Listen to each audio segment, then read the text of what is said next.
Zadada mini Naunda ya la vide kama Yasaviago Sikala Chemasoin Yasavia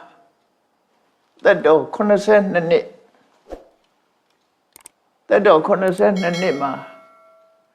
Azadaga Nandeta Yasavia that dog connoissant and nishibi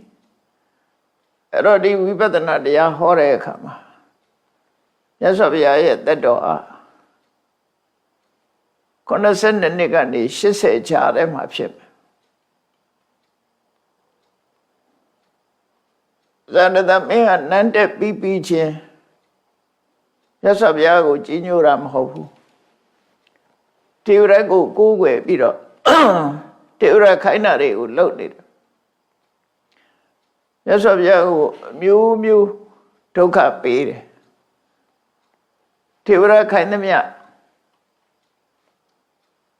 Lilo Bi Yasaviago Toka Pere Now Tiuraga Naunda Ya Biro Yasavia now son la Carore Chema Yasavia ne Duiquim Yaro Bene Sero Jaunemabe Be Muduare Sure Kamanji Vesurushin no Eri Chema Yasavia Shise Mabigi, the more connoisseur, connoisseur chop the door. Connoisseur shit, so you have any map, she lost your shit.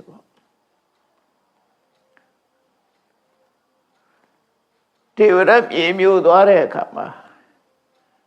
As under Dagale, a GJ don't know Dore too. To let you run a bound in Bido. Yes, of Yago, Pim Margaret Boguso. Tiurap Mu Dore so, Nale, Beroyam Lelutu. Camilo of Shede, baby that I mean you. Nancha Bido. Town doing a gencha bid Nauma. As I is a shabby. Chirogo Dane Quest Hanet. Any Bimu, Julon can be a now Camilo E. Baby that I mean you Nas and that Nauma. As I did that. Ya Illumabiore Yoga Chelar. Elalu, Megan Epiolide Chema. Shanduriga do, why be a lane torero? Yanduri wine la resure. A mesuri mepiro. Tata be a young, you all need. And I do Ayama say went down.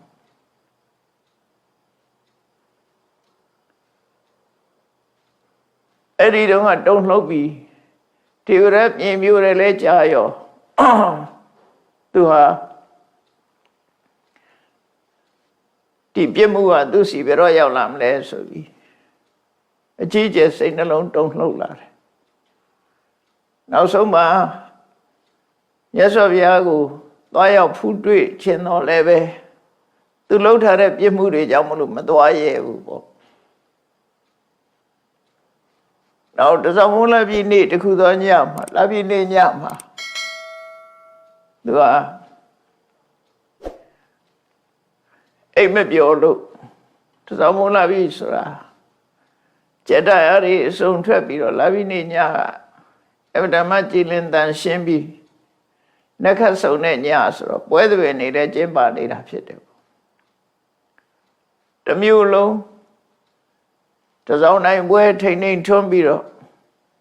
Be Tombiro, the mulo, your shin needed Chema. To live in Nandoga. Nada so ma, Madi Necha Miro. Does our mola be near? I am Lava Mugu. Chishu yin at Debi. Tilu name you ma. Turos in Turo Miago. သွားရောက်ပြီးတော့ကိုယ်ဝိစိကရရင်ကောင်းမှာပဲတရားနာရရင်ကောင်းမှာပဲလို့တကယ်တော့သူဖះကိုသွားတွေ့ချင်တယ်ဖះစီသွားချင်တယ်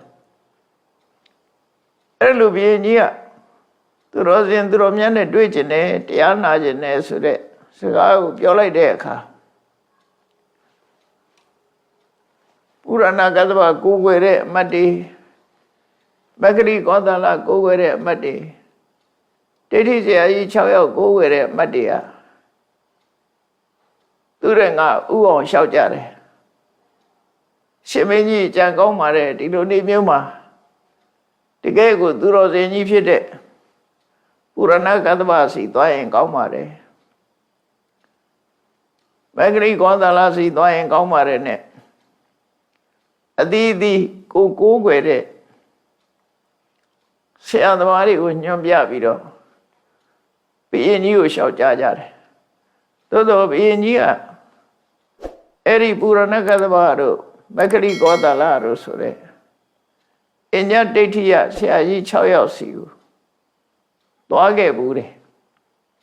သွားပြီးတော့သူသိကျင်တဲ့မေးခွန်းကိုမေးခဲ့တယ်အဲ့တော့သူသိကျင်တဲ့မေးခွန်းကဘာလို့ဆိုရင်လူလောကမှာတဲ့အတတ်ပညာသင်ပြီးတော့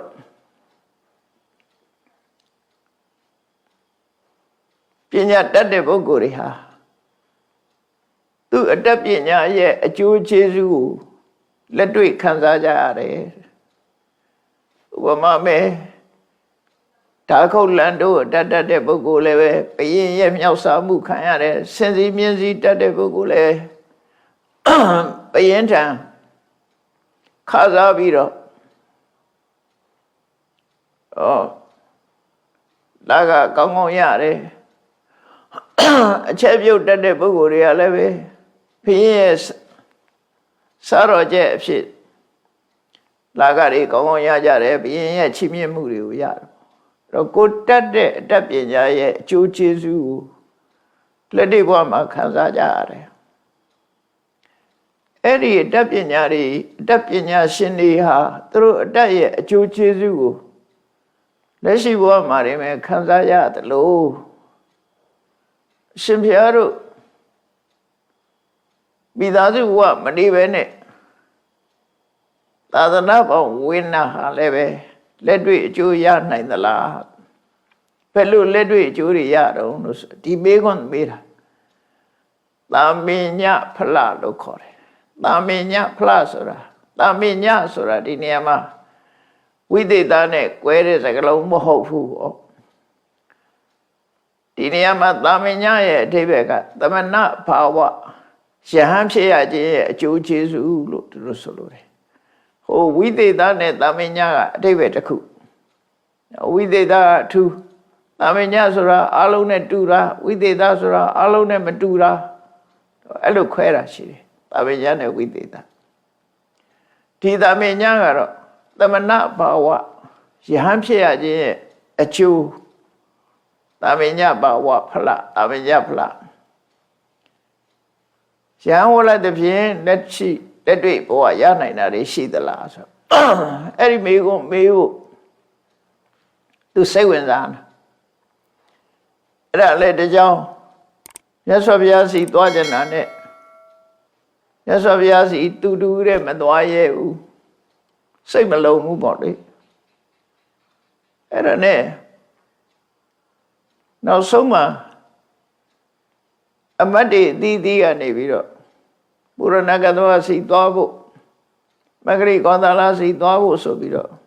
ပြောကြပြီမဲ့ဘုရင်ကြီးကမလို့ဘူးငြိမ်နေတယ်အဲ့တော့ဟိုအမတ်တွေလည်းဆက်လျှောက်တော့အဲ့လိုငြိမ်နေအလုံးငြိမ်နေတဲ့အချိန်မှာအဲ့ဒီမင်းစုရာဇာပရိသတ်ထဲဥမတ်တွေထဲမှာမြတ်စွာဘုရားကိုးကွယ်တဲ့ပုဂ္ဂိုလ်တယောက်ပါတယ်ဆရာဇီဝကပဲဖြစ်တယ်သူလည်းဆေးဘက်ဆိုင်ရာအမတ်ကြီးဖြစ်ကောင်းဖြစ်လိမ့်မယ်ကျမ်းမာရေးဝန်ကြီးဖြစ်မှာပေါ့သူလည်းအဲ့ဒီမင်းစုရာဇာပရိသတ်ထဲမှာပါလာတော့သူကဘာမှမလျှောက်တဲ့အခါကျတော့အဇဒတမင်းကထုတ်ပြီးတော့ဟာတငယ်ချင်းဇီဝကမင်းကဘာလို့ငြိမ်နေတာတော့ ဘာဖြစ်လို့ငြိမ်နေတာတုံးလို့ပြောလိုက်တာနဲ့စီဝကားကမြတ်စွာဘုရားဟာယဟန်250နဲ့အတူသူဆောက်လို့လှူဒန်းထားတဲ့တည်းရဲ့ဥယျာဉ်ထဲမှာတရင်သုံးနေတာရှိပါတယ်အဲ့ဒီကိုရှင်မင်းကြီးသွားရောက်ပြီးတော့စိကပ်ပါလို့အဲ့ဒီကြမှာသူကပြောတာဘာဖြစ်လို့ဒီဝကားကနောက်ဆုံးမှရှောက်ရလဲဆိုလို့ရှိရင်ဖရာရဲ့တပည့်တော်ဝကားတွေဟာစိကံရှိကြတယ်သူများနဲ့လူပြီးတော့မပြောဘူးသူများတွေပြောပြီးပြီဆိုမှပြောမယ်ဆိုပြီးဒါလည်းသတိထားကြကောင်းတဲ့ချက်တစ်ချက်ပဲလူတွေကသူ့ကိုလူပြီးတော့ပြောလိပြောထားရှိကြတယ်အဲ့တော့ကိုယ်စကားရောသူစကားရောရှုပ်ထွေးသွားနိုင်တယ်ပေါ့နော်အချိန်တွေတခုစောင့်ပြီးတော့သူကမပြောဘဲနဲ့နေတာဘုရင်ကြီးကတောင်းဆိုလာတဲ့အခါမှာပြောတော့သူစကားအောင်တာပေါ့အဲ့တော့ဘုရင်ကြီးကသူ့ကိုပဲတောင်းပေးပြီးတော့ချက်ချင်းဖျားဘူးထွက်တယ်ပေါ့အဲ့ဒါတည်းမုံလာပြီနေ့မှာဖြစ်တဲ့ကိစ္စတခုအဲ့လိုဇတသမင်းကြီးပထမဆုံးအကျင့်နောင်တရပြီမြတ်စွာဘုရားကိုသွားရောက်ဖူးမြော်တဲ့အခါမှာလက်တွေ့ဘဝမှာယဟန်ပြုခြင်းရဲ့အကျိုးကျေးဇူးတွေကိုရှင်းပြတဲ့ထဲမှာဒီဝိပဿနာတရားကိုထဲဟောတာပဲဖြစ်တယ်။ဒါကြောင့်မို့ဇတသမင်းကြီးကဟောတဲ့ဝိပဿနာတရားလို့မှတ်သားရမှာဖြစ်။ဒီဝိပဿနာတရားလေးကလူတိုင်းနှလုံးသွင်းဆင်ញင်မှုကောင်းတဲ့တရားဖြစ်တယ်ပေါ့။ဆင်ញင်မှုလည်းအမှန်တမ်းလွယ်တယ်။ဒါကြောင့်မို့ဒီဝိပဿနာတရားလေးဟာလူတိုင်းဝိပဿနာတရားဆိုတာစိတ်ဝင်စားနေကြလို့ဘဝမှာအခက်အခဲတွေကြုံပြီးတော့စိတ်ဆင်းရဲစရာကြုံတဲ့အခါမျိုးမှာဒီဝိပဿနာတရားလေးဟာစိတ်နှလုံးကိုအေးချမ်းစေနိုင်တယ်အသိဉာဏ်တွေကိုလည်းရစေနိုင်တယ်ဒါကြောင့်မို့ဒီဝိပဿနာတရားလေးမှတ်သားထားပြီးတော့ဆင်ခြင်မဲ့ဆိုလို့ရှိရင်အကျိုးကျေးဇူးတွေများစွာရနိုင်တယ်ပေါ့ရသော်ဘုရားကဟောတာကတော့ရံပြောခြင်းရဲ့အကျိုးကျေးဇူးတွေမှာအလွန်နှိမ့်ချိုက်ွယ်ကောင်းတဲ့အကျိုးကျေးဇူးဆိုတဲ့ထဲမှာထည့်ပြီးတော့ဒါဟောတာစံတရားတွေရတယ်အဘိညာဉ်တွေရတယ်ဝိပဿနာဉာဏ်ရတယ်နောက်ဆုံးမှာရတ္တမေရတ္တဖို့ဆိုတဲ့ဉာဏ်ရတယ်ဆိုအဲ့ဒီထိအောင်သွားတာရံပြခြင်းရဲ့အကျိုးဟာနောက်ဆုံးယန္တာဖြစ်သွားပြီကိလေသာတွေကကိုယ်စိတ်လေးလွတ်မြောက်ပြီးတော့သွားတယ်လွတ်မြောက်သွားတာနဲ့စိတ်ဓာတ်ကြံ့ခိုင်မှုကိုရကြတယ်လူတွေရဲ့စိတ်ဓာတ်ဟာလောဘရဲ့အုပ်စိုးမှုဒေါသရဲ့လွှမ်းမိုးမှုမောဟရဲ့လွှမ်းခြုံထားမှုကြောင့်လူတွေရဲ့စိတ်တွေဟာပုံမှန်စိတ်မဖြစ်နိုင်ကြဘူးတမန်အဖြစ်လူတွေကကိုယ့်ကိုယ်ပုံမှန်စိတ်ရှိတယ်လို့ထင်ကြတယ်သို့တော့ဒေါသဖြစ်လာလို့ရှိရင်ပုံမှန်နေထားမျိုးမဟုတ်တော့ဘူးလောဘဖြစ်လာရင်လည်းပုံမှန်နေထားမဟုတ်ဘူးတောကဖြစ်လာရင်လည်းပုံမှန်နေထားမျိုးမဟုတ်ဘူးလောဘကြောင့်လည်းယူသွတ်သွားတယ်ဒေါသကြောင့်လည်းယူသွတ်သွားတယ်ယူသွတ်တယ်ဆိုတာ crazy ဖြစ်တာကိုပြောတာနော်လူတွေကလောဘကြည့်ရင်လည်း crazy ဖြစ်တာပဲဒေါသကြောင့်လည်း crazy ဖြစ်တာပဲအဲ့ဒီလိုစိတ်ဓာတ်ပုံမှန်မဟုတ်ဘဲနဲ့ယူသွတ်သွားတဲ့အနေအထားမျိုးတွေထီအောင်တောကကြောင့်လည်း crazy ဖြစ်တယ်ယူသွတ်တယ်အဲ့ဒီယူသွတ်မှုတွေကကိလေသာတွေကြောင့်ဖြစ်တာအဲ့ဒီကိလေသာတွေကိုအသိဉာဏ်နဲ့ဖယ်ရှားလိုက်နိုင်မယ်အမှန်တရားကိုဆင်ခြင်သုံးသပ်နိုင်မယ်ဆိုရင်ပျောက်ကင်းသွားနိုင်တယ်ပေါ့ဒါကြောင့်ကိုယ်စိတ်ထဲမှာပုရုဇဉ်ဆိုတာလောဘကြောင့် crazy ဖြစ်မယ်ဒေါသကြောင့် crazy ဖြစ်မယ်အိတ်သားတွေပမာဏတွေကြောင့် crazy ဖြစ်မယ်ဆိုရင်ဒီဝိပဿနာတရားလေးကိုဆင်ခြင်လိုက်ပေါ့ဆင်ခြင်လိုက်ရင်အလွန်ကြုံမဖြစ်ဘူးတောကဆိုတာလေလူတိုင်းမှာကြုံရတတ်တယ်ခဏိခေတ်မှာဆိုရင်ပို့ပြီးတော့ကြုံရတောကပရိဒေဝဒုက္ခဒေါမနတဥပါယတဆိုတာဒီဒုက္ခတွေဟာစိတ်ဆင်းရဲမှုတွေကတစ်ခုမဟုတ်တစ်ခုကြုံနေကြတယ် ကိုယ်ဆင်းရဲမှုကလည်းကြုံတယ်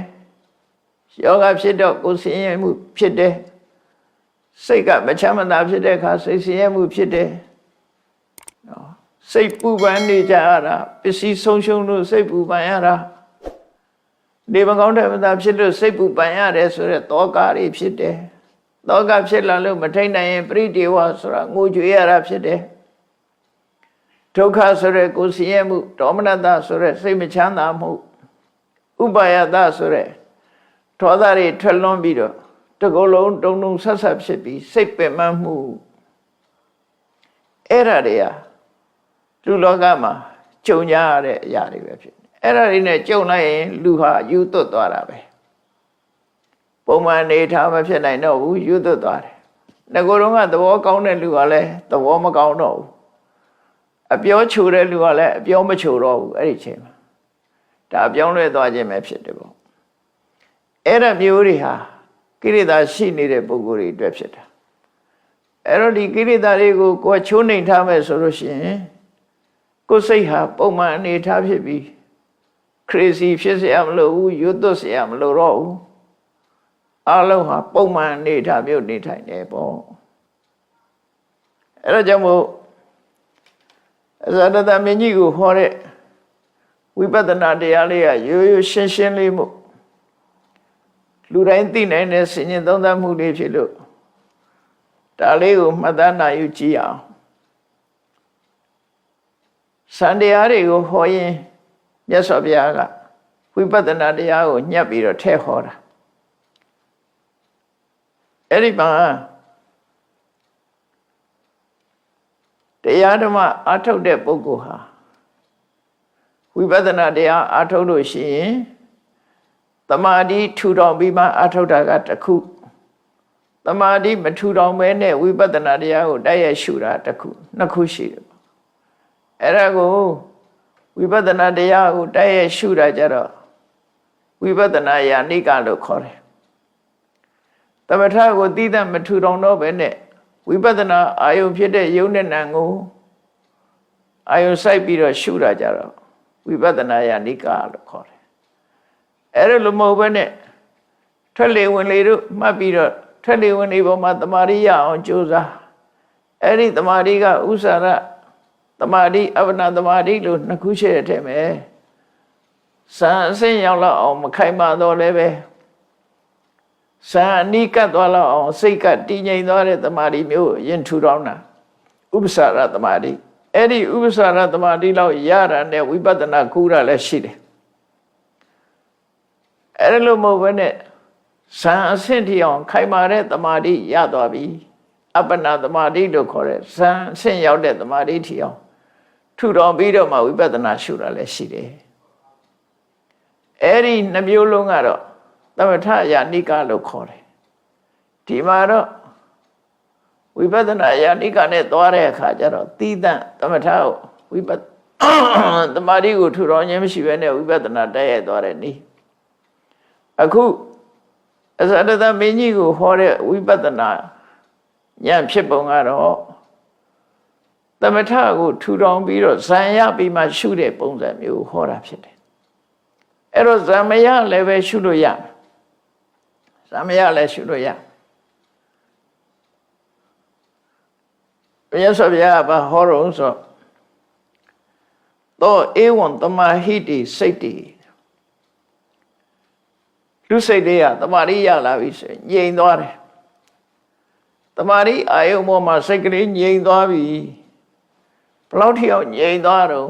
ဘယ်လိုအရေးချင်းတွေရှိတော့ဆိုစိတ်ရဲ့အရေးချင်းက10မျိုးကိုထုတ်ပြထားတယ်ဒီသုတ်တံတမာရိရသွားတဲ့စိတ်ဟာဘယ်လိုအခြေအနေတွေရှိတော့ဆိုပရိသုဒ္ဓဒီဝရဏတွေနဲ့ရောရှင်းခြင်းမရှိဘဲနဲ့တိတ်ကိုစင်ကြယ်တယ်ကိရိတာတွေမရောရှက်ပဲနဲ့စိတ်ဟာအလုံးကိုစင်ကြယ်တန်ရှင်းနေတယ်ပရိယောဓာတအဖြူတယ်တတ်တတ်ဖြစ်လာတယ်အနိင်္ဂနလောဘဒေါသမောဟဆိုတဲ့ကိရိတာတွေကင်းစင်တယ်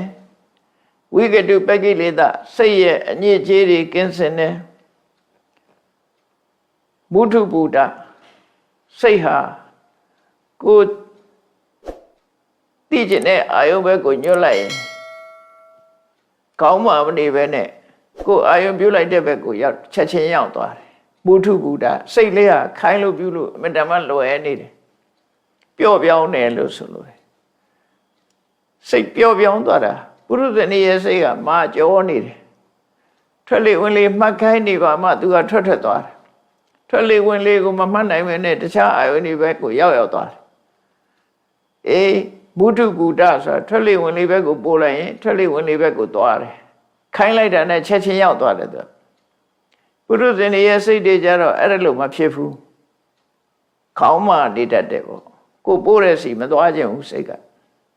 အဲ့တော့ခုကတော့တမာရိယထားသည့်အတွက်ကြောင့်ဘုဒ္ဓဘုဒ္ဓစိတ်လေးကပျော့ပြောင်းနေတယ်ကမ္မနိယ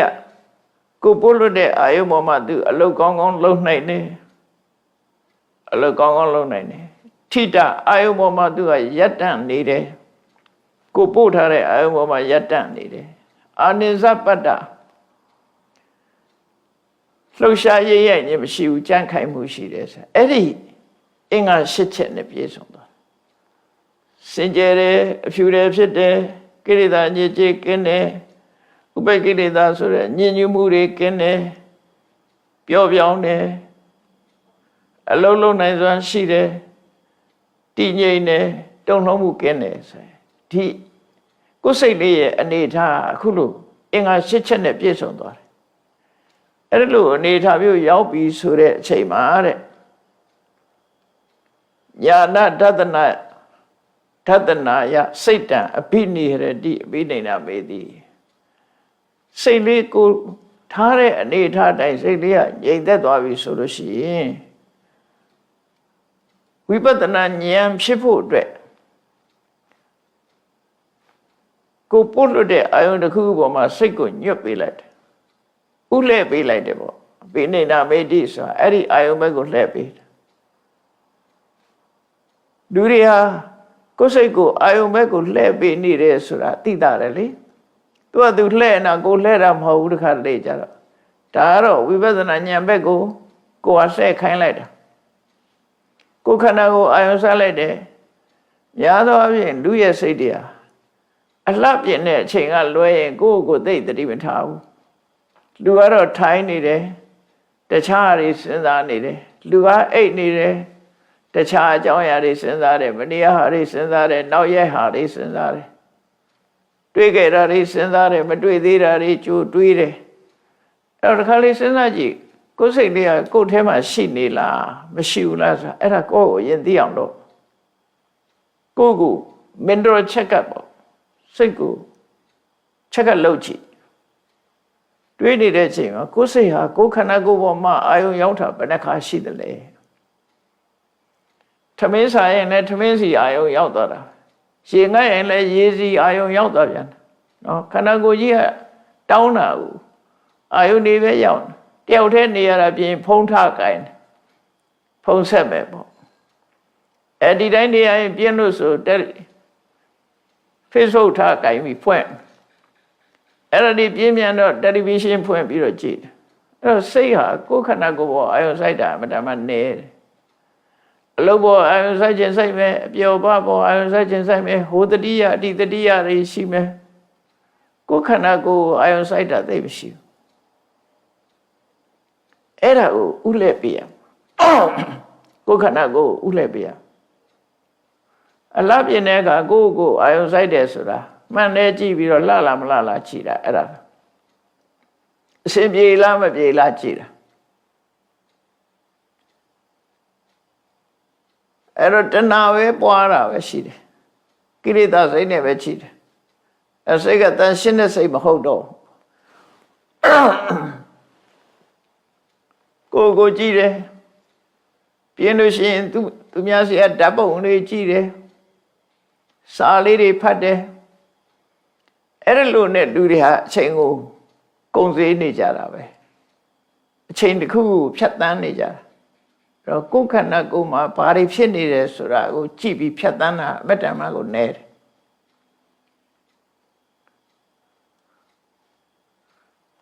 အဲ့တော့အခုလို့စိတ်ကလေးတမာရီရလာပြီဆိုလို့ရှိရင်တဲ့ ညာဏထတနာယစိတ်တံအဖိနိဟရိဝိပဿနာဉာဏ်ဖြစ်ဖို့အတွက်ကိုယ်စိတ်လေးကိုယ်ခန္ဓာကိုယ်ပေါ်မှာအာယုံစိုက်လိုက်တယ်တဲ့ကဲအာယုံစိုက်ပုံစိုက်နည်းလေးကိုမှတ်ကြည့်လိုက်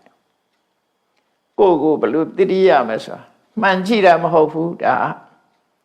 ဉာဏ်နဲ့ကြည့်ပါသူစိုက်ပုံလေးကိုမြတ်စွာဘုရားဘယ်လိုဟောတော့ဆို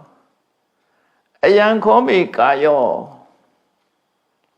ကိုအာယုံစိုက်တာငါရဲ့ဒီခန္ဓာကိုယ်ကြီးဟာရှုပ်ခန္ဓာကိုယ်ကြီးငါရဲ့ဒီခန္ဓာကိုယ်ကြီးဟာဒီကိုယ်ကာယဟာကိုယ်ကာယဆိုတာမျက်စိနာနာလျှာကာယအကုန်လုံးပေါင်းထားတဲ့ခေါင်းကနေပြီးခြေဘဝအထိပေါ့ငါရဲ့ဒီကိုယ်ကာယကြီးဟာရူပီရှုပ်တရားတွေရှိနေတယ်ဘာတွေတုံးဆိုမျက်စိရှိတယ်နားရှိတယ်နှာခေါင်းရှိတယ်လျှာရှိတယ်ကိုယ်ကာယရှိတယ်တခြားမမြင်ရတဲ့ရုပ်တွေရှိတယ်ရူပီရုပ်တွေနဲ့အဲ့တော့ကိုယ်မျက်စိရှိတာကြည့်လို့ရမယ်နားရှိတာကြည့်လို့ရမယ်ဒါတွေကအာယုန်တစ်ခုကိုမသိနိုင်စွာမရှိတဲ့အရာတွေတနည်းအားဖြင့်ပြောမယ်ဆိုလို့ရှိရင်နော်သက္ကုပ္ပတာရသောတာပ္ပတာရကာဏပ္ပတာရစိဝပ္ပတာရကာယပ္ပတာရဟရိယဝတ္ထုဆိုတဲ့ရုပ်တွေရှိတယ်အဲ့ဒီရုပ်တွေထဲမှာထူးခြားတာဘာလို့ဆိုစတုမဟာပုတိကောမဟာဘုတ်လေးပါးနဲ့တိဆောက်ထားတယ်ထူးခြားတဲ့ရုပ်ကိုယဉ်ချိခိုင်းတာရုပ်ရှိတာဟုတ်ပြီအဲ့ဒီရုပ်တွေထဲမှာထူးခြားတာတွေဘာတွေတုံးဆိုခန္ဓာကိုယ်ကြီးကိုတွက်ကြည့်လိုက်စတုမဟာပုတိကောစတုဆိုတာလေးမဟာပုတ္တဆိုတာမဟာဘုတ်လေးပါမဟာဘုတ်နောက်ကဧကဆိုမဟာဘုတ်၄ပါးနဲ့တိဆောက်ထားတာဒီခန္ဓာကိုယ်ကြီးဟာမဟာဘုတ်၄ပါးနဲ့တိဆောက်ထားတာဟုတ်တယ်အိမ်တအိမ်ကိုကြည့်လိုက်မယ်ဆိုလို့ရှိရင်အုတ်တို့သဲတို့တိုင်တို့ထဲနော်အသားနဲ့ဆောက်ရင်အသားနဲ့သွတ်တေးနဲ့အဲ့ဒါတွေကုန်ပေါင်းပြီးတိဆောက်ထားတာထို့တူပဲလူရဲ့ခန္ဓာကိုယ်ကြီးကလည်းပဲတမန်အဖြစ်ပြောမယ်ဆိုရင်မြတ်စွာဘုရားကကိုယ်ခန္ဓာကိုယ်တိဆောက်ထားပုံတယ်အဋ္ဌိနံနဂရံကတံလူရဲ့ခန္ဓာကိုယ်ကြီးကကြည့်လိုက်မယ်ဆိုရင်စကယ်တန်ကြီးရှိတယ်အယိုးစုကြီးစကယ်တန်ကြီးမှာဘာတွေလုပ်ထားတော့ဆိုရင်အသားတွေအသွေးတွေနဲ့လုပ်ပြီးတော့အပေါ်အရေးလေးဖုံးအုပ်ထားတာဘာမှမထူရိုဘော့ဆိုတဲ့ဆဲရုပ်လည်းတူတူပဲထဲထဲကစကရိယာတွေနဲ့ပြင်မဲ့ကအုပ်ထားတာအရေးလေးနဲ့လူရဲ့ခန္ဓာကိုယ်လည်းအဲ့တိုက်ပဲအယိုးစုကြီးကိုအပေါ်အရေးလေးတွေနဲ့အုပ်ပြီးတော့ခေါင်းပေါ်မှာအမွှေးလေးတွေတင်း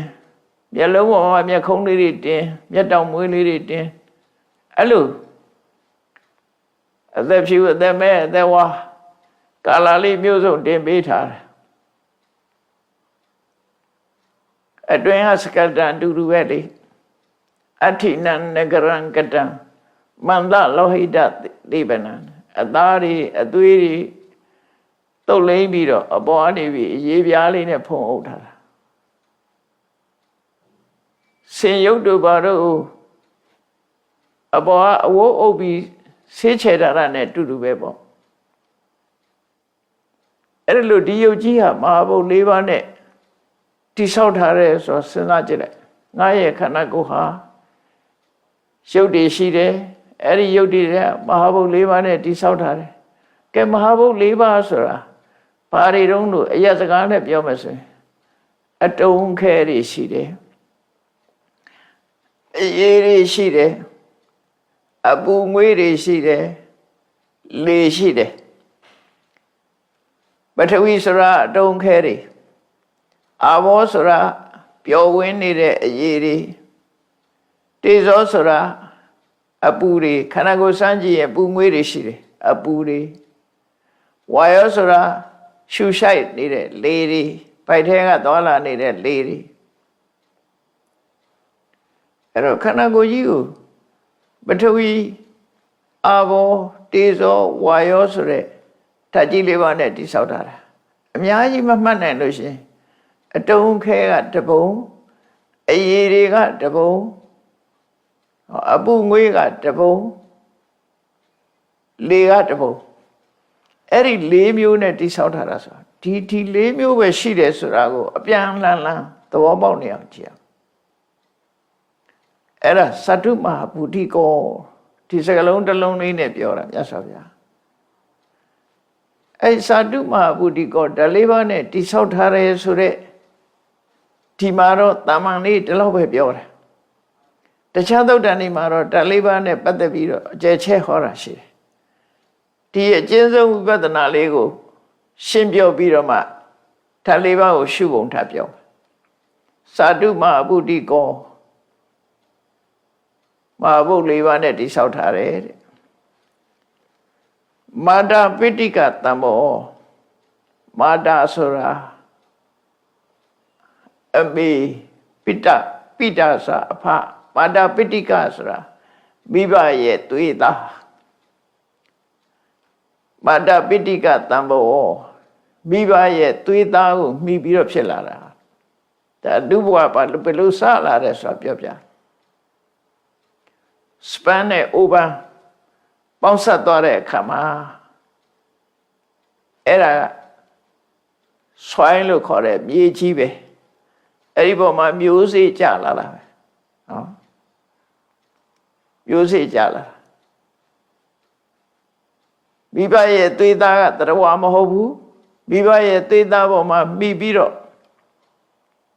တရားရောက်တာဒါဖြင့်ဒီတရားဘယ်ဟာရောက်လာတာတော့ဆိုလို့ရှိရင်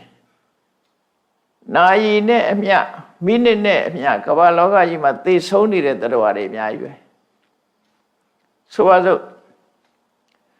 ကောင်းကင်ကမိုးပေါက်တွေကျလာတဲ့အခါမှာမိုးပေါက်ဘယ်နှပေါက်တုံးလို့ရေတွက်လို့မရတယ်လို့ပဲတနေ့တည်းတစ်ချိန်တည်းမှာသေဆုံးနေတာတွေကမိုးပေါက်တွေလို့ပဲအဲ့အပြင်ထွက်လို့ရှိရင်မိုးပေါက်တစ်ပေါက်ကတော့ကိုယ့်ပေါ်ကျမှာပဲလေသိချတယ်အဲ့ဒါလိုပဲသေဆုံးနေတဲ့တရားတွေဟာဒီဆွိုင်းပေါ်မှာလာရောက်လာမျိုးစေ့ကျလာတစ်ပင်တွေကလည်းပဲတစ်ပင်တွေကသူတို့မျိုးစေ့တွေကိုဖြန့်ဖြူးတာသူ့စနစ်နဲ့သူရှိတယ်နော်စိတ်ဝင်စားစရာကောင်းတယ်သူ့သဘာဝကဒီမျိုးစေ့တွေကိုတစ်ပင်ပေါ်ကနေပြီးတော့ဒီမျိုးစေ့တွေကိုလူကျဲစရာမလိုဘူးသူတို့ဟာဒီကျဲပေးသွားတာတချို့တစ်ပင်ကရင့်လာပြီးတော့မျိုးစေ့လေးတွေအများကြီးရှိတယ်ဖြတ်ခနဲ့ဆိုလမ်းကွယ်ပြီးအစီလေးတွေကဝေးကြီးရောက်ကုန်တာလွင့်သွားတယ်အဲ့ဒါမျိုးစေ့တစ်ခုပဲသဘာဝကျဲပြစ်တာဖြတ်ခနဲ့ဆိုပြီးတော့အသီးကနေပြီးတော့ကွဲထွက်သွားပြီးတော့မျိုးစေ့လေးတွေဟာလွင့်ကြပြီးမြေကြီးပေါ်ရောက်သွားကြတာအဲ့ဒါလိုပဲသေတဲ့တ attva တွေဟာလည်းပဲသေပြီးတော့မိဘရဲ့သွေးသားမှာရောက်လာကြတာအဲ့လိုဆိုလို့တယ်ပေါ့နောက်တချို့မျိုးစေ့ကြတော့သူကတောင်ပန်လေးပါတယ်တချို့ကြတော့လေဒီလေးပါတယ်ဆိုတော့မှုတွေပါတယ်ဆိုတော့ထဲထဲမှာစိတ်လေးနဲ့အဲ့ဒါသူကလည်းကောင်းကင်မှာဖြတ်ခနဲ့ပေါက်ကွဲပြီးတော့သူကလေဒီလေးနဲ့သူလွင့်သွားပြီးအဝေးထျောင်သွားတာသူကဒါသူ့ရဲ့ဖြန့်ဖြူးတဲ့စနစ်ပဲလက်ပတ်မင်းဆိုလို့ရှိရင်သူဖြန့်ဖြူးသွားတာတချို့ပင်နေကြတော့တောင်ပန်လေးတွေလိုဟာလေးတွေပါတယ်အဲ့ဒါလေးနဲ့လွင့်ပြီးတော့ခက်လန်းလန်းလေးထီအောင်ရောက်တယ်မို့ကြတော့တမိုင်2မိုင်ထီအောင်ရောက်မယ်လေးရှိရင်နော်အပင်တွေဟာအဲ့လိုအဝေးရောက်ပြီးတော့ပေါက်ကုန်ကြတာဖြစ်တယ်ပေါ့သူအဲ့လိုပဲတရားတွေဟာသေဆုံးပြီးတော့ခုနမိခင်ဖခင်တို့ရဲ့သွေးသားပေါင်းဆက်နေတဲ့အချိန်မှာ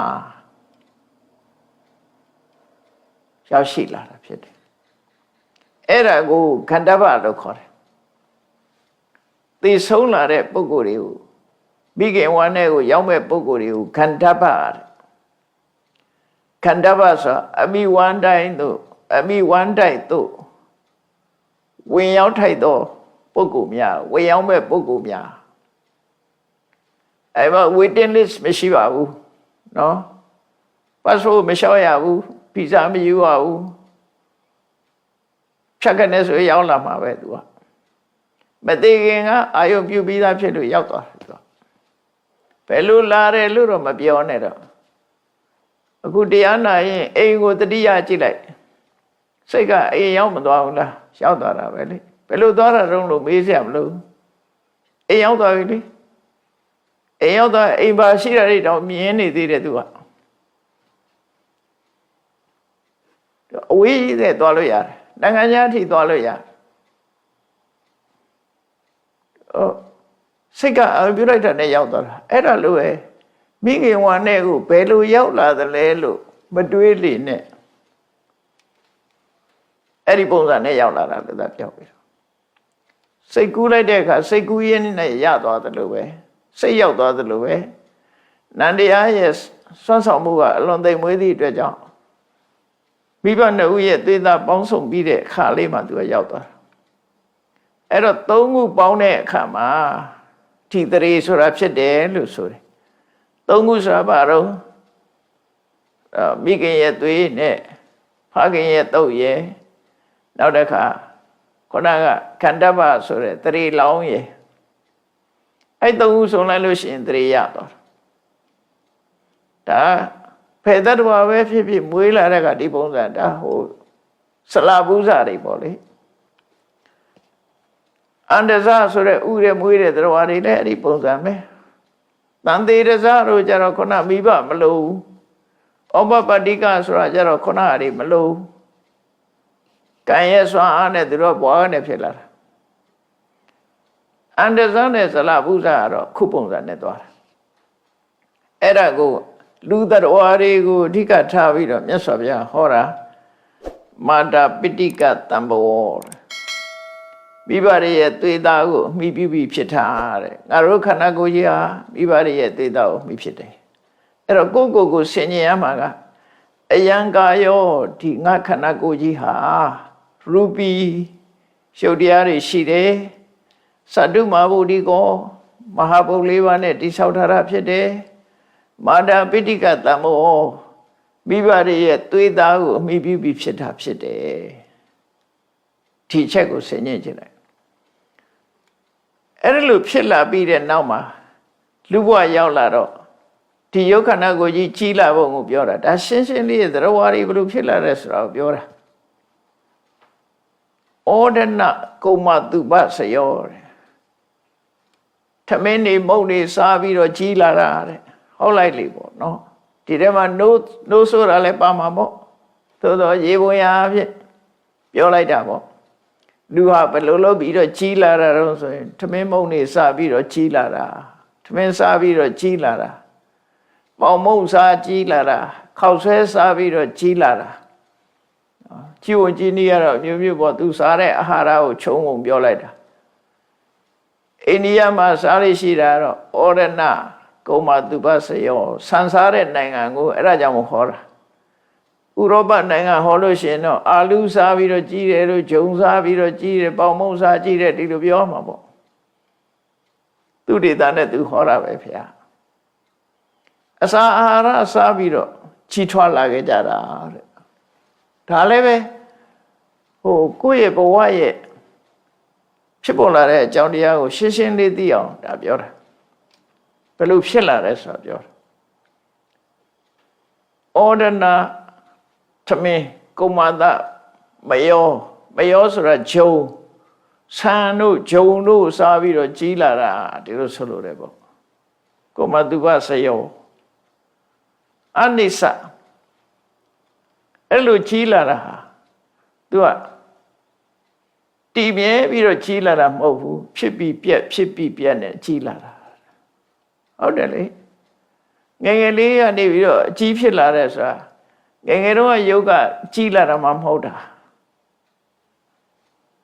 ငွေပြားလိုပဲအရေးလဲသလိုပဲ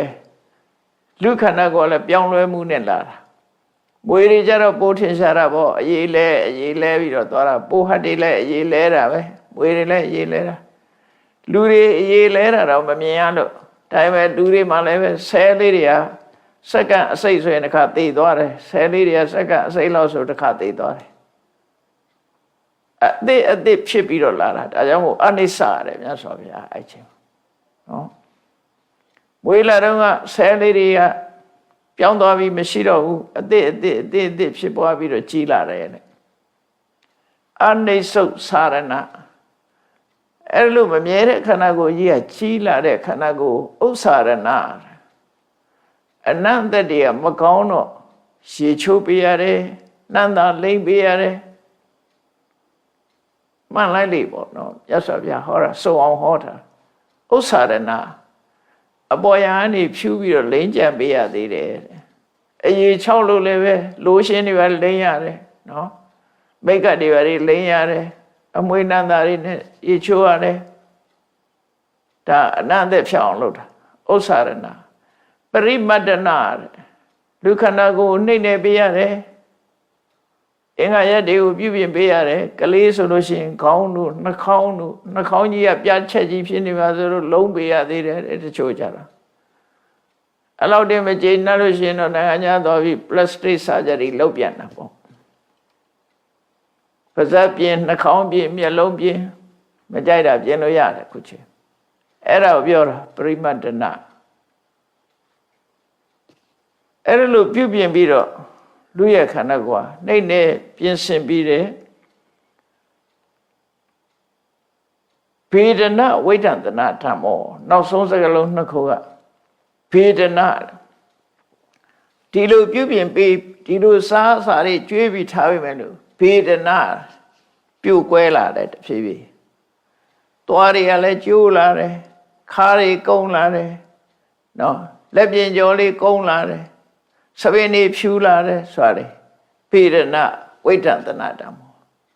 ပြင်းနဲ့ပြက်လာတယ်လို့ပြောတာခန္ဓာကိုယ်ဟုတ်တယ်ဗောဘလောက်ပဲမိတ်ကတိလိုက်လိမ့်ပရေတွန့်တာပဲလေအခုခေတ်ဆိုရင်တော့တွန့်ရမလားလို့ဆိုပြီးတော့ပိုတောက်ထိုးတယ်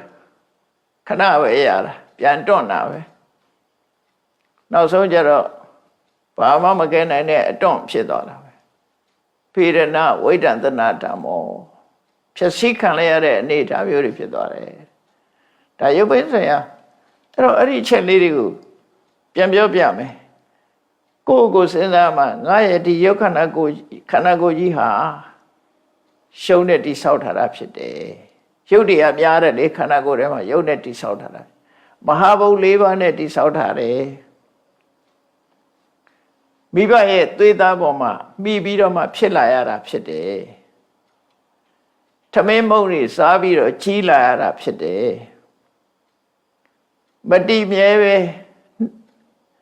နန္တာဖြူနန္တာလိမ့်ပေးရနှိမ့်နေပေးရခြင်းသဘောရှိတယ်ဒီထဲမှာပြိုကွဲခြင်းပျက်စီးခြင်းရံရွယ်ခြင်းသဘောလည်းရှိတယ်ဒါယုတ်ခန္ဓာကိုယ်ကြီးကိုယ့်ကိုယ်စဉ်းစားတာဒါယုတ်ပိုင်းဆိုင်ရာစဉ်းစားတဲ့နည်းကိုမြတ်စွာဘုရားဟောလိုက်တာနော်ယုတ်ပိုင်းဆိုင်ရာအဲ့တိုင်းနှလုံးသွင်းကြည့်ပါအဲ့တိုင်းနှလုံးသွင်းကြည့်ငါရဲ့ခန္ဓာကိုယ်ကြီးဟာရုပ်ရှိတယ်ဓာတ်ကြီးလေးပါးနဲ့တိဆောက်ထားတယ်အမေဖေရဲ့သွေးသားပေါ်မှာမိပြီးတော့ဖြစ်ရတယ်အစားအစာတွေစားပြီးတော့ကြီးထွားလာရတယ်နော်မတည်မြဲတဲ့သဘောရှိပြီးအနန္တတည်းပြောက်အောင်လုပ်ပေးနေရတယ်နှိမ့်နေပေးနေရတယ်ဒါမှမဆတ်ဆက်တွေပါတောင်မလေးထွင်ထားကြတယ်လေပရိမတ္တနာအတွက်နှိမ့်ဆက်တွေပါထွင်ထားကြဗေဒနာဝိဒန္တနာဓမ္မောဘလောက်ပဲပြုစုယူရသူကကျိုးတယ်ပြတ်တယ်ပျက်စီးခြင်းသဘောရှိတယ်တဲ့အဲ့ဒါရှုံးတဲ့ပတ်သက်ပြီးစဉ်းကျင်စဉ်းစားမှုမြတ်စွာဘုရားကပေးပြီးတော့နန္တရားနဲ့ပတ်သက်ပြီးပြောမလို့ဣတိသပန္နပေဝိညာဏအဋ္ဌတိတံအဋ္ဌပฏิပတ္တံအသိစိတ်လေးကတော့ဟောဒီယုတ်ကာယကြီးပေါ်မှာမိပြီးတော့ယုတ်ကာယကြီးနဲ့ဆက်ဖြစ်နေတယ်ဒါနန်းကိုကြည့်တာအဲ့တော့ယုံနဲ့နာနှစ်ခုရုပ်ကိုရှင်းရှင်းလေးမြတ်စွာဘုရားကြည့်ခိုင်းတာမဟာဘုတ်၄ပါးကိုအာပြုခိုင်းတယ်နောက် ရုပ်ဖြစ်ပေါ်လာပုံကိုကြည့်တယ်ပါဒပိဋကတံမောမိဘရဲ့သေတာကိုမိဖြစ်တယ်မွေးဖွားလာပြီးတဲ့နောက်မှာထမင်းမုံကစားပြီးတော့ကြီးလာတယ်မမြဲတဲ့သဘောနန္တလိမ့်ချေပေးရတဲ့သဘောအနန္တတွေဖြောင်းနေရတယ်နှိမ့်နေပေးနေရတယ်ပြုတ်ကွဲပြည့်စည်ခြင်းသဘောတွေရှိတယ်ဒါရုပ်ရဲ့သဘောကိုဝိပဿနာဉာဏ်နဲ့ရှုမြင်သုံးသပ်တဲ့အနေအထားတစ်ခုမြတ်စွာဘုရားဟောတာ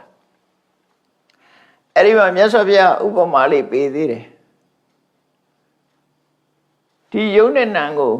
နံတရားကိုသူရှင်းရှင်းကြီးမြင်ရတယ်ရုပ်ခန္ဓာကိုကတော့မြင်နေရတယ်ပေါ့မျက်စိနဲ့လည်းမြင်ရတာပဲစဉ်းစားလို့လည်းရနံတရားကြတော့မမြင်ရမမြင်ရတော့နံတရားကြတော့ဣတိသပနဝိညာဏ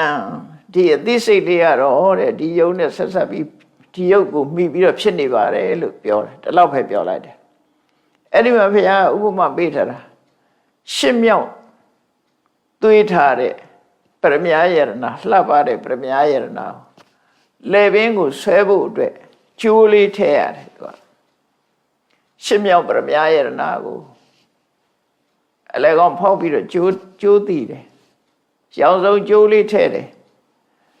အဲ့ဒီလိုရောင်စုံကျိုးထည့်ထားတဲ့ရှစ်မြောက်ပရမယအလှပကိုကြည့်တဲ့အခါမှာဒါကပရမယဒါကကျိုးဆိုတာနှစ်ခုမထူးခြားထူးထူးခြားခြားကွဲကွဲပြားမြင်နိုင်တယ်လေဒါကတော့ဒီပရမယယရဏမှာဟောဒီကျိုးလေးရှိနေတယ်ဆိုတာကိုမြင်ရတယ်လို့ပဲတဲ့ဒီခန္ဓာကိုယ်ကြီးမှာအသိစိတ်တွေရှိနေတယ်ဆိုတာကိုမြင်ရတယ်ဟောဒါယုတ်နဲ့နာရှုခိုင်းလိုက်တာပဲအဲ့တော့ဇတသမင်းကြီးကိုဟောတဲ့ဝိပဿနာတရားဒီလောက်ပဲဟောတာမြတ်စွာဘုရားအဲ့လောက်ပဲဟောတာအဲ့ဒါလို့ရှုမှတ်စဉ်းကျင်ခြင်းဖြင့်ညာဏတဒနာလို့ဆိုရယ်ဝိပဿနာဉာဏ်အမြင်នេះဖြစ်သွားပါတယ်လို့မြတ်စွာဘုရားဝိပဿနာရှုပုံဒီလောက်ပဲဟောထားတာသူကတခြားသုတ်တန်တွေမှာကြတော့သတုမဟာဗုဒ္ဓကောဆိုတာနဲ့ပတ်သက်ပြီးတော့မဟာသရိပ္ပဏသုတ်မှာကြတော့ဓာတ်ကြီးလေးပါးကို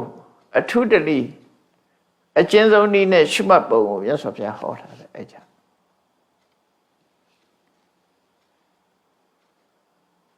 လူရဲ့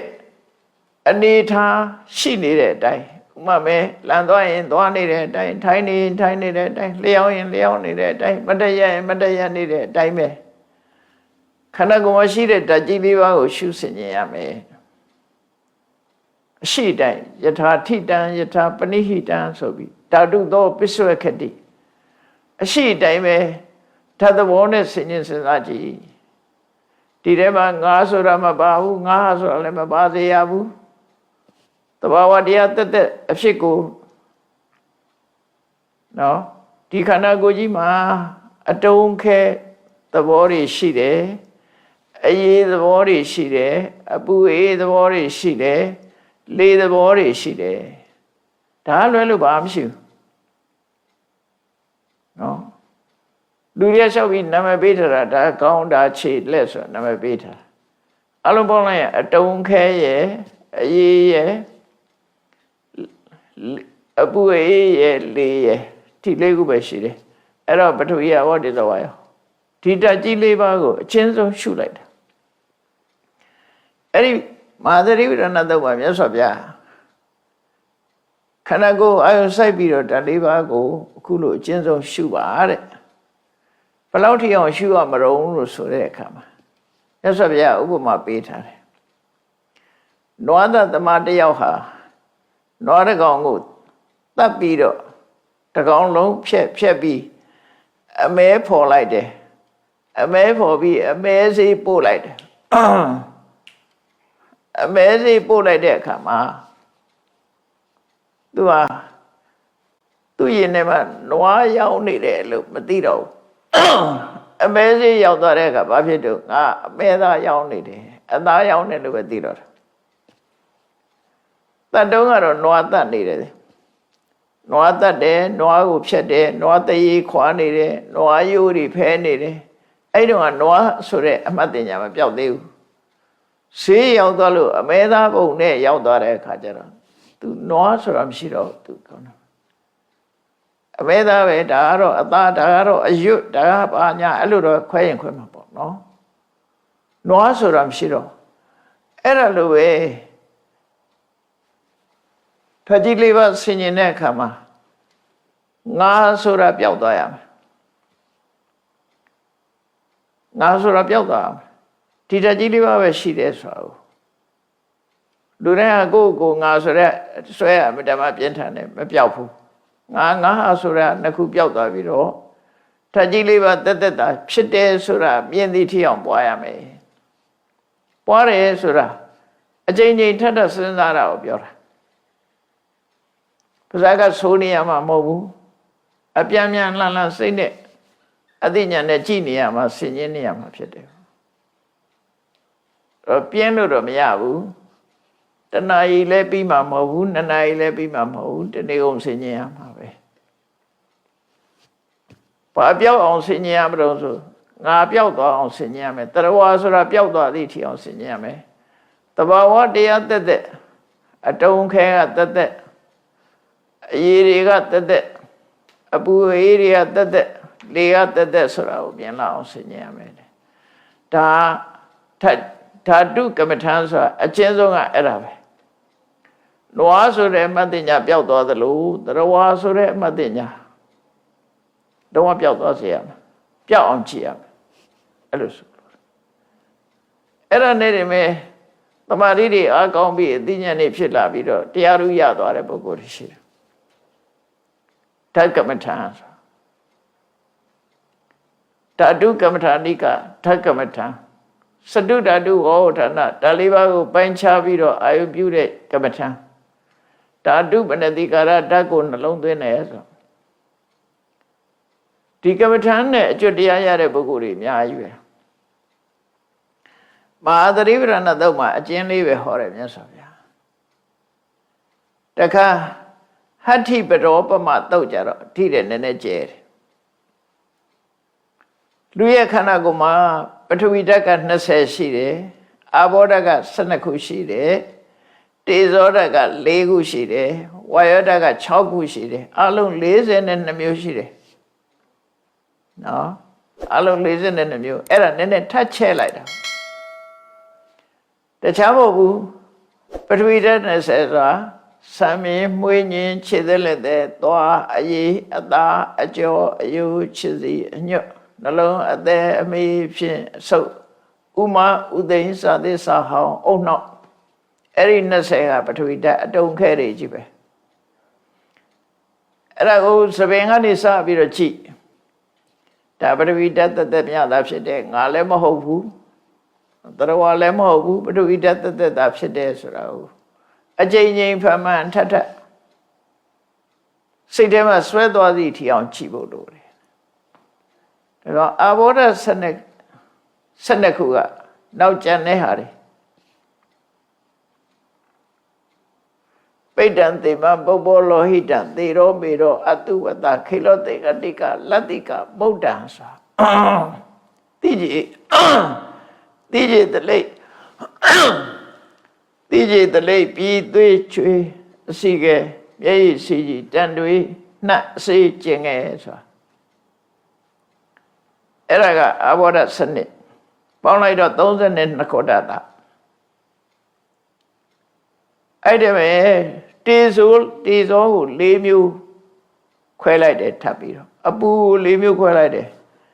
အဲ့ဒါကိုစဉ်းစားကြည့်လိုက်ဒီ4မျိုးတွေ့တယ်ဖြားတဲ့အခါကိုစမ်းကြည့်ရင်ပူတယ်အဲ့ဒါကိုတန်တပ္ပနတေဇောလို့ခေါ်တယ်ဖြားတဲ့အခါပူတာတန်တပ္ပနတေဇောကိုယ်ပြီးကူးရင်ဖြားတယ်တဲ့သတိထားဖို့ကိုပူလာအဲ့ဒါတန်တပ္ပနတေဇောနောက်တစ်ခုကဇီရဏတေဇောဒါလူမမြင်ရဘူးလူခန္ဓာကိုယ်ကတဖြည်းဖြည်းအိုးလာတာအဲ့ဒါဇီရဏတေဇောအိုးစေတတ်တဲ့အပူလို့ပြောတာပရေတွန်းတာသူ့ကြောင့်အလကားတွန်းတာမဟုတ်ဘူးသပင်ဖြူတာလည်းသူ့ကြောင့်အလကားဖြူတာမဟုတ်ဘူးအဲ့တေဇောကြောင့်ဖြူတာနော်တေဇောရကြောင့်ဖြူတာအဲ့ဒါကိုဇီရဏတေဇောလို့ခေါ်တယ် အိုးမင်းစေတဲ့အပူပေါ့အဖျားရဲ့အပူအဖျားလို့ဖြစ်တဲ့အပူအိုးမင်းစေတဲ့အပူနောက်တစ်ခါကျတော့တရှနာတေဇောလို့ခေါ်တယ်တရှနာတေဇောဆိုတာတခါတည်းခန္ဓာကိုယ်မှာအပူတက်တာရှိတယ်ကိုယ်ကိုပူလာတယ်နဲ့ဖြစ်တာမျိုးရှိတယ်အိုက်တယ်ပူတယ်နဲ့ဖြစ်လာတယ်အဲ့ဒါတရှနာတေဇောအိုက်လိုက်တာပူလိုက်တာလောင်လိုက်တာနဲ့ပြောတာနောက်တစ်ခုကတော့လူမြင်ရတဲ့အပူမဟုတ်ဘူးစားလိုက်တဲ့အစာတွေဟာကြေသွားတယ်ပါစကတေဇောလို့ခေါ်တယ်ဘာစားဘာတောက်ရေတွေလည်းခန်းသွားတယ်အစာတွေကလည်းဘယ်လောက်ထိအောင်အပူပြင်းတယ်လဲလို့စဉ်းစားကြည့်တော့ကိုစားလိုက်တဲ့အစာတစ်ခုတွေကခုခေတ်စကားနဲ့ပြောရင်တော့အစာအိမ်ထဲရောက်သွားရင် acid ဓာတ်ပြောကြတာပေါ့နော်ခုခေတ်စကားနဲ့ပြောတာ acid ဓာတ်အဲ့ဒီဘိုက်ထဲကအစာအိမ်ထဲက acid ဓာတ်ကသူနေရာသူပနေပဲနဲ့ပါးစပ်ကထွက်လာပြီးမျက်လုံးထဲဝင်မျက်စိကန်းနိုင်တယ်တဲ့ဆရာဝန်တယောက်ပြောတာအဲ့လောက်ထိအောင်ပူတယ်လို့ပြောတာဟုတ်တယ်ကြက်သားစားဘာရွက်တွေစားဘာတွေစားမှုန့်ညက်နေတာပဲနော်ဒါလူတိုင်းသိပါတယ်တွိုင်းလက်ထဲကျပြင်မလို့ညက်တာအကုန်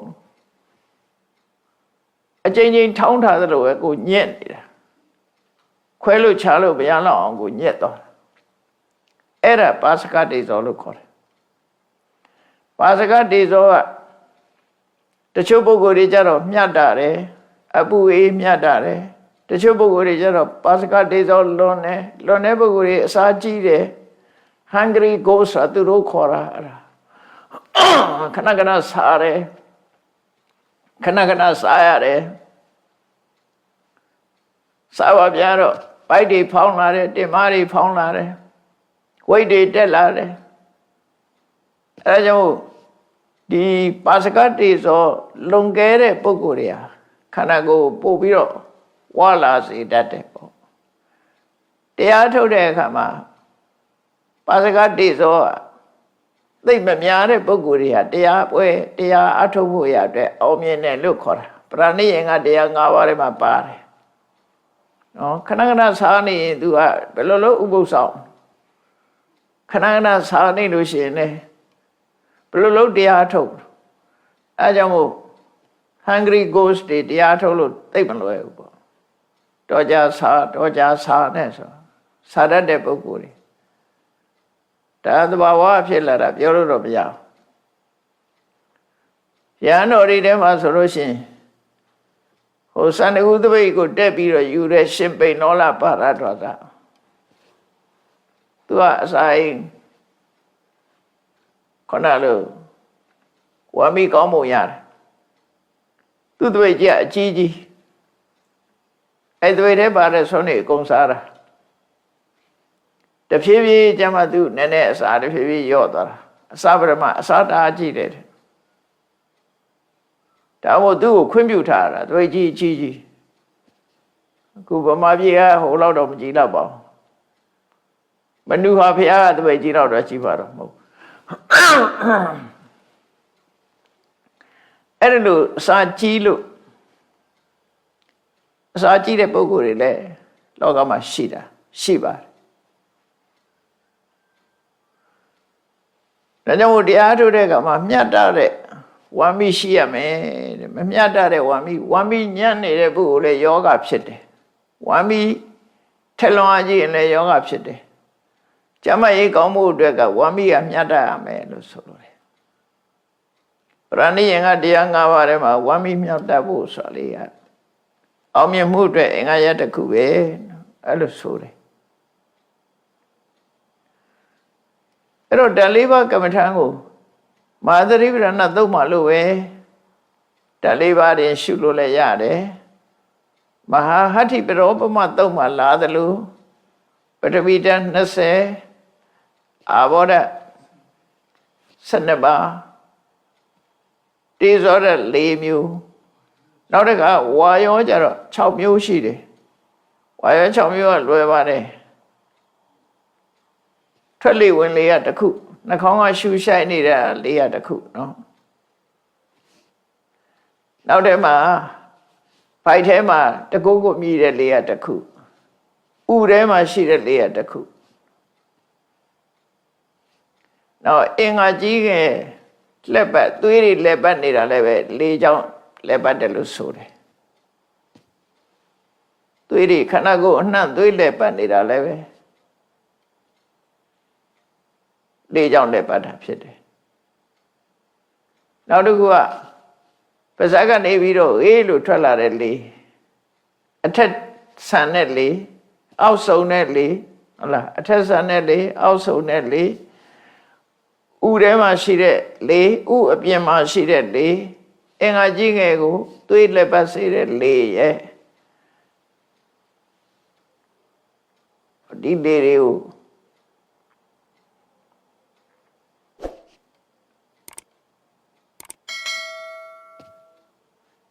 လေ6မျိုးနော်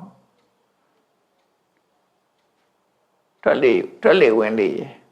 အထက်တက်တဲ့လေအောက်ဆုံးတဲ့လေဝမ်းပိုက်ထဲမှာတီးနေတဲ့လေဥထဲမှာရှိတဲ့လေအင်္ဂါကြီးငယ်ကိုလျှောက်တဲ့လေထွက်လေဝင်လေအသက်ရှူတဲ့လေပေါ့အဲ့ဒီ6ခုအဲ့ဒါဝါယရ6ပါးအလုံးပေါင်းတဲ့အခါကျတော့42မျိုးအဲ့ဒါမဟာဟိပရောပမတုတ်ကြတော့ဓာတုကမ္မထံကိုအဲ့ဒီ42မျိုးနဲ့ရှုပွားတာပဲဖြစ်တယ်ပေါ့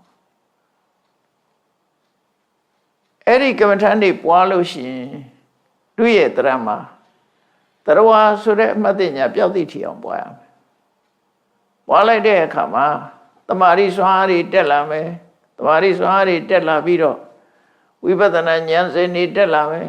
ဝိပဿနာဉာဏ်စဉ်တွေတက်လာပြီးနောက်ဆုံးမှာရှုံးတဲ့ဓမ္မသင်္ခါရတွေပေါ်မှာညီးကွေးတဲ့စိတ်တွေပေါ်လာမယ်လွတ်မြောက်ခြင်းတဲ့စိတ်တွေပေါ်လာမယ်နောက်ဆုံးမှာတွေ့တာမှုတွေကကင်းလွတ်သွားပြီးတော့တရားရုပ်တရားမြတ်ရရှိသွားနိုင်တယ်အဲ့တော့ဒီတာမညမလာတော့မှာဟောတာတော့ခုနအကျဉ်းလေးပဲဟောတာဖြစ်တယ်ပေါ့ရှုံးတဲ့နာကွဲရုံလေးပဲဟောတာအဲ့ဒါလေးသိပင်နေမယ်တကယ်နှလုံးသွင်းမယ်ဆိုရင်ဓမ္မတန်မှုရှိပါတယ်သာတသမင်းကြီးကိုဟောတဲ့အတိုင်းပဲငါရဲ့ခန္ဓာကိုယ်ကြီးဟာရုပ်တရားတွေရှိတယ်ဓာတ်ကြီးလေးပါးနဲ့တိဆောက်ထားတာဖြစ်တယ်နော်မိဘရဲ့သွေးသားပေါ်မှာမိပြီးတော့ဖြစ်ရတာအစာအာဟာရတွေစားပြီးတော့ကြီးလာတာဖြစ်တယ်မမြဲတဲ့သဘောအနန္တတည်းဖြောက်ပေးနေရတဲ့သဘောနှိမ့်နေပေးရတဲ့သဘောပျက်စီးယိုယွင်းတတ်တဲ့သဘောရှိတယ်အဲ့ဒီယုတ်တရားကြီးပေါ်မှာအသိစိတ်လေးဟာတည်ရှိနေတယ်လို့ဟောယုံနဲ့နာအဲ့ဒီနှစ်ခုဒီလိုဒါလေးပဲပြန်လန်းဆင်ញင်လို့ရှိရင်ဒါဝိပဿနာဉာဏ်ဖြစ်လာတယ်ယုံနဲ့နာကွဲလာတယ်တရဝါဆိုတဲ့အတွေ့ဟာပျောက်သွားနိုင်တယ်တရဝါဆိုတဲ့အမှတ်ဉာဏ်ပျောက်သွားပြီးတော့တရားဓမ္မတက်တာဖြစ်တယ်ဆိုတဲ့အမြင်မျိုးကိုမြင်လာပြီဆိုလို့ရှိရင်တော့စိတ်ဓာတ်ဟာတဖြည်းဖြည်းတန်းဆင်လာပြီးတော့မင်္ဂနဲ့ဉာဏ်မြင်တွေရောက်ပြီးနောက်ဆုံးမှာမဖို့ထီအောင်ရောက်ရှိသွားနိုင်ပါတယ်ဒါကြောင့်အဇရတမင်းအားမြတ်စွာဘုရားဟောကြားတဲ့ဝိပဿနာတရားကိုယခုလိုနိုင်ယူမှတ်သားပြီးတော့မိမိတို့ကိုယ်တိုင်လက်တွေ့ဆင်ញင်သုံးသပ်ကြည့်ခြင်းအပြင်ရှားရှိလာမဲ့အကျိုးတရားကိုလည်းပဲကိုယ်တိုင်သိရှိကြမှာဖြစ်လို့ဒီတရားဓမ္မကိုနိုင်ယူမှတ်သားကြတဲ့တရားချစ်ခင်သူတော်စင်ပြိဿပေါင်းတို့အနေနဲ့ဝိပဿနာတရားအလွယ်ဆုံးနည်းနဲ့တတိပဒံမှာလာတဲ့တက္ကမထံမဟာဟိပရောမတုံးမှာလာတဲ့တက္ကမထံတို့ရှုပွားခြင်းအပြင်မိမိတို့ယင်တဲ့နှလုံးထဲမှာဆွဲကပ်နေတဲ့လောဘဆိုတဲ့အညစ်အကြေးဒေါသဆိုတဲ့အညစ်အကြေးမောဟတွေမာမနာတွေအိဒါမစ္စရိယတွေစတဲ့ကိလေသာအညစ်အကြေးတွေဖယ်ရှားတွန်းလှန်ပြီးတန်ဆင်မွန်မြတ်တဲ့လွတ်မြောက်တဲ့စိတ်ဓာတ်ကိုရှားရှိနိုင်ကြမှာဖြစ်တယ်တန်ဆင်မွန်မြတ်ဖြူစင်တန်ရှင်းတဲ့လွတ်မြောက်တဲ့စိတ်ရမှသာလဲနိဗ္ဗာန်ကိုမျက်မှောက်ပြုနိုင်တာဖြစ်တယ်လို့ကိုယ်စီမှတ်သားပြီး